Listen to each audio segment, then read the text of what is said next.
السلام علیکم مینوال امید لرم چې تاسو به ټول روغ جوړ به وئ. عزتمن په نوخال په پبو کې عزتمن د ماشومانو په جنگ باندې عزتمن خسته ګل غونتې خلک بې دردۍ سره قتل کړو.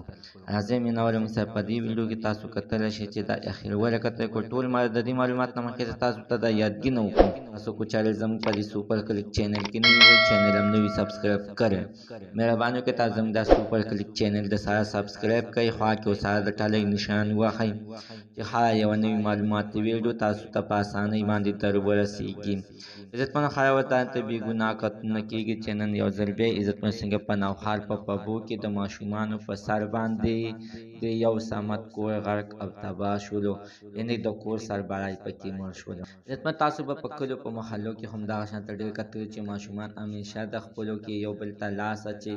نو په دې کې مشرانو ته نه دي پکار چې دغه د ماشومانو په جنګ کې راشي، خلاصې دې وکړي یا د کس د لاس ته کې ګیله دې وکړي چې ګیله یې وانغسته، د هغې نه بعد بیا ستا جنګ حق سازېږي. جنګ وکړه په مینواله چې څنګه په پبو کې عزتمنو دغه ښایسته د ګل غوندې خلک په واد خلک یې بې دردۍ سره قتل کړو. د دغې دپاره چې عزتمنو د ماشومانو خپلو کې جنګ جګړه وه او ده ګیله وانغېستله. دغه د ګیلې په دوران کې عزتمنو هغه تمانچه راواخیستله او دغه چې کوم یو کس ګیلې ته راغلی و مینوالو دغه یې بې دردۍ سره قتل کړو. عزتمنو هغه قاتل نن ګرفتار شو چې 3 هفتې مخکې د ماشومانو په جنګ باندې یې یعنې مړی کړی او کس یې پرې وژلی و.